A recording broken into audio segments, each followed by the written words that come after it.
Hey, film fans, it's another edition of Craig's Film Reviews. This week we're going to be talking about Close Encounters of the Third Kind, recently re released as part of a 40th anniversary edition.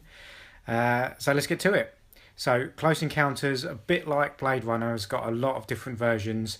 It's been, since its release, it was edited many different times, many different ways by the director himself, Spielberg, this time. So, Blade Runner is a bit different because Ridley Scott was imposed on by the studio. His cut of the film, so they would never really let him have his director's cut the first time, and then later on there was the director's cut, which weirdly wasn't done by him, and then he did the final cut of Blade Runner, whereas in Close Encounters, Spielberg kind of said he ran out of time, so he didn't get to put all of the scenes that he wanted to put in, and then when he asked, so he released the film in 1977 with the original cut, when he asked Columbia, the studio, if he could add new scenes, the ones that he wanted to finish filming. They said yes, on the proviso that he filmed an extra scene at the end where we see him go inside the spaceship. So there's a lot more of a special effects ending just to get people back into the cinema.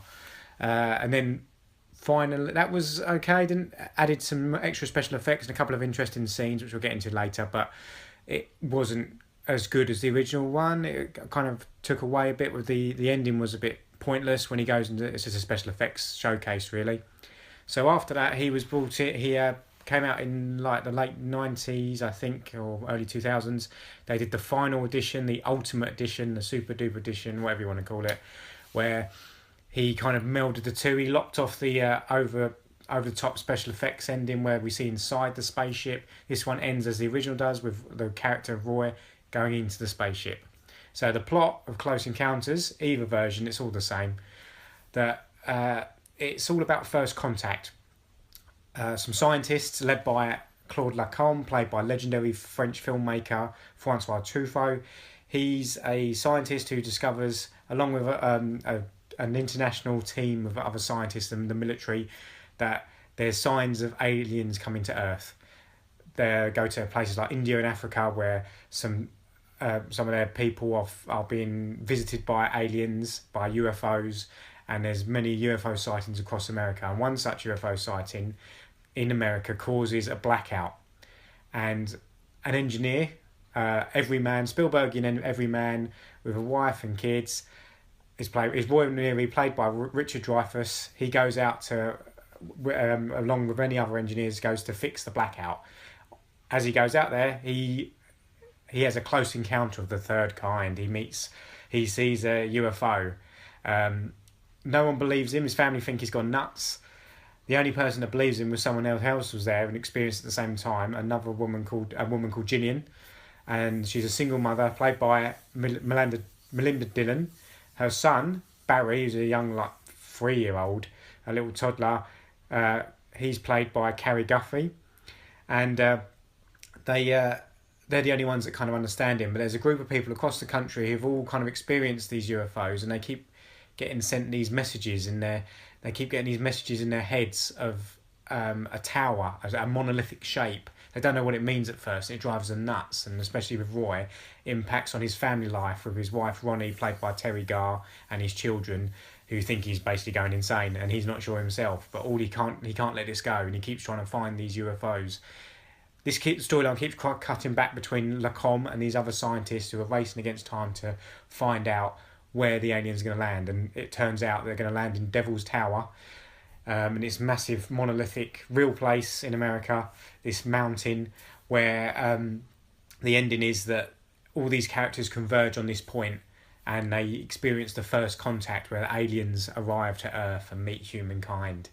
So it's a typical Spielbergian film, a very hopeful, optimistic view of alien life. They come here, they're friendly. They bring peace and love. Close Encounters was made after Jaws, his big hit, Spielberg's first big hit that kind of put him on the map in Hollywood. And there was a lot of expectation on this one. They spent a lot of money. Spielberg went over budget, overrun the schedule, but it came back as a masterpiece, much like with Jaws. He tried it again straight afterwards with 1941, the Second World War comedy. Again, overrun, over his budget, over schedules, and that didn't work out as well. And it was his first big flop, that film. But Close Encounters, huge hit, commercial, critical success.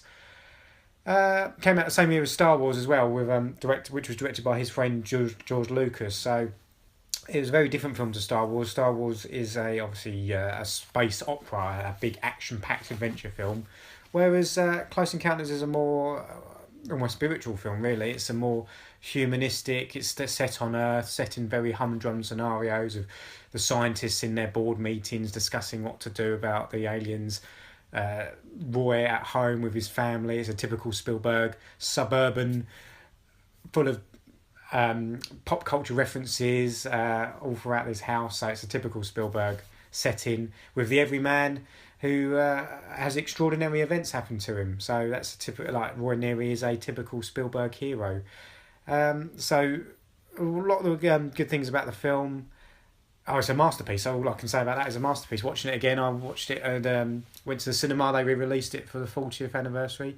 And just as a side note, I quite like the idea of them releasing old films on the cinema. Sometimes I think that would be better than doing substandard remakes or sequels. Why not just release the old film? It'd be cheaper. The film's already made, so just bring it out and you've got a built-in audience there.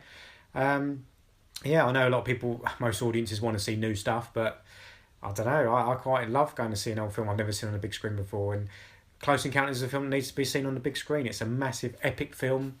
Globe-trotting, they go from India, Africa, all over America, filmed in Panavision widescreen. Amazing special effects by Douglas Turnbull, who's a special effects legend. He did the special effects for 2001, and in this one he does some remarkable special effects. It's got this kind of almost dreamlike quality. They're kind of almost out of focus, so they never look fake. They look real. They look like a dream, like you're watching them at night time. And when when you're driving home and the traffic lights, a starring effect across your windscreen, that it gives you that feel, that kind of that lens flare feel. It's brilliant. Yeah, it's a really emotional, moving film with a moving message as well. Before the films, when they did the re-release, they had a little documentary in front of it, and Denis Villeneuve, the director of Blade Runner 2049 and Arrival, he says he found it very moving that the film is about art and about how we can communicate through art. The aliens communicate through music, the famous bom bom bom bom bom, that theme that Johnny Williams uses again and again in the film in different varieties. That's how the aliens communicate, and he says he found that a very moving idea, that we can communicate through art. And then as I was watching the film, I realised that is the theme of the film. There's a scene early on where Claude Lacombe, the scientist, the humanistic, very friendly, fatherly kind of scientist figure, he's given a speech in front of a lot of dignitaries and other scientists, and he talks about how he plans to communicate with the aliens through using sign language that is used to teach deaf children music. And I think that's a beautiful idea of finding ways to communicate. That's what human beings, we all want to do across the world. We want to communicate with each other, and the film is about that. They travel to different countries, India, Africa, and there's a lot of scenes. There's a character played by Bob Balaban who's a cartographer who gets turned into a de facto translator for Lacombe. So he speaks French and he keeps translating for him. There's a couple of scenes where they're being translated from Indian languages into the French, back into English, and it's kind of comical, but the whole film is about the communicating and our striving to communicate with each other. And the big way that obviously Spielberg wants to communicate is through cinema. So there's lots of references to classic cinema, David Lean. The scene in India is very reminiscent of, and Africa as well, they're very reminiscent of Lawrence of Arabia, one of Spielberg's favourite films. So there's lots of film references, a bit of Hitchcock, especially in the scene a famous scene where Barry, the young child, is abducted by the aliens. It's a fantastic scene, real tour de force. It's real Spielbergian thriller films where you don't see the aliens, you're going to see their point of view, or see them symbolised through light, and their light streaming through the doors and underneath the vents, and it's absolutely perfectly done, very scary.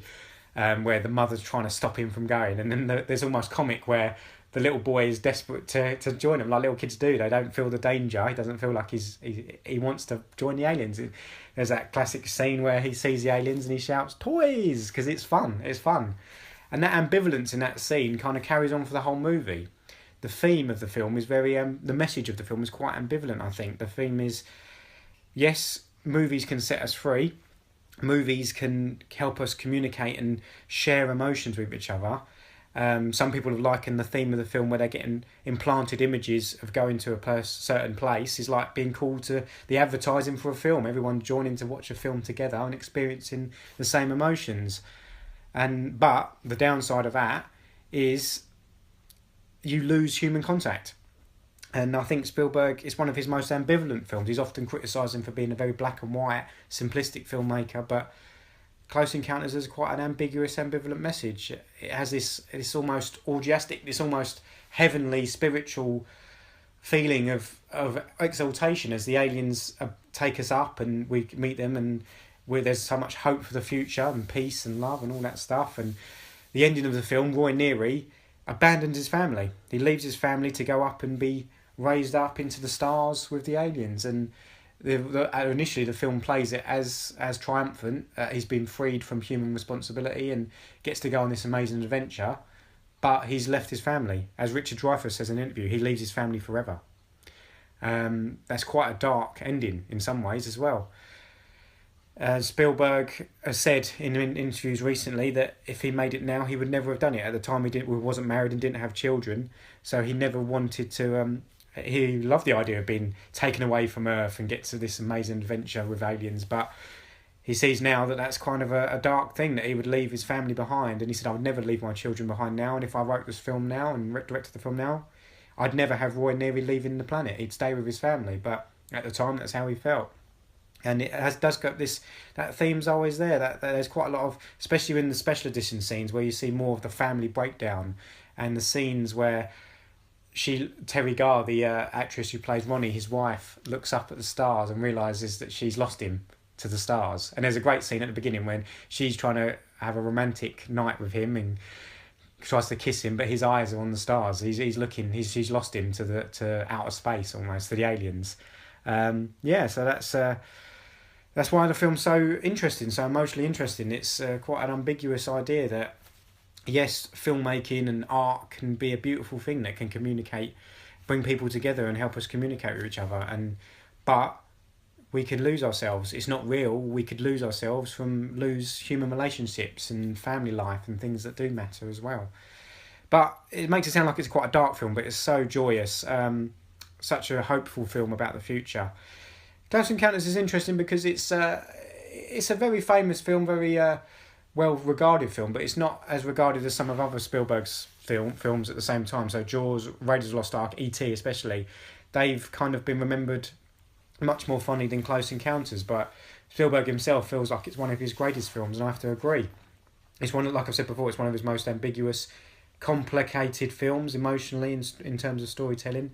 It's one of his most ambitious films. Technically, it's amazing, with a lot of great special effects and really fantastic action sequences built into it. Some really great shots as well. Like his shot choice is really interesting, really slick. And some people don't give him the credit for being a visual stylist like he is, but Spielberg really is.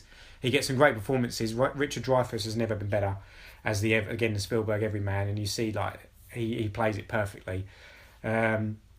And little Carrie Guffey, who plays Barry in it, they used to call him One Take Guffey apparently on set because you could only use him for one take. He was so little that you could only get one take out of him, but he nailed it every time. And he's one of the first. Spielberg's famous for his children's getting performances out of child actors, and he's one of the greatest Spielberg kids. It's I kind of highly recommend it. It's not out of the cinema now. That kind of was a one night only thing, but I'd recommend it on DVD. Any film fan worth their salt has got to watch it. It's almost like a history of film. Spielberg uses it as a history of film. Like I said, there's loads of references to David Lean and other classic filmmakers, Hitchcock and the like, Wells. There's like so many references to that.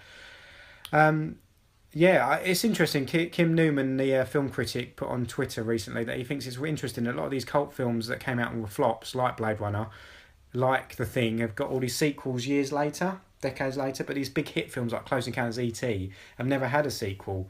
I think a sequel could be pretty interesting now. Spielberg's still alive, and Richard Dreyfuss and most of the other main actors apart from Francois Truffaut, he's gone now, but they could bring a lot of them back, and it would be interesting to see Roy Neary come back from his adventures in outer space different. Maybe he could have a drama, a human drama about him coming back to the family that he abandoned, the people, the life that he left behind, readjusting to the new world, and then also have it as a first contact or a second contact film about the aliens come back and what kind of world would they find. I think that would be a pretty interesting film, but well, I doubt we'll ever see it, I think. So all in all I can say is that it's absolutely... Close Encounters is an incredible film for all film fans. If you're a true film fan and want to see a really moving, powerful, epic film about filmmaking and the beauty, but also the darkness of filmmaking as well, the darker side of losing yourself in a fiction world, what you can lose at the same time, I can only recommend Close Encounters of the Third Kind. Thanks everyone for listening again, watching again. That's been Craig's Film Reviews. Comment below if you've seen Close Encounters, have any comments on it as well. If you like the video, hit the like button, and if you want to hear more, hit the subscribe button. Thanks very much, guys.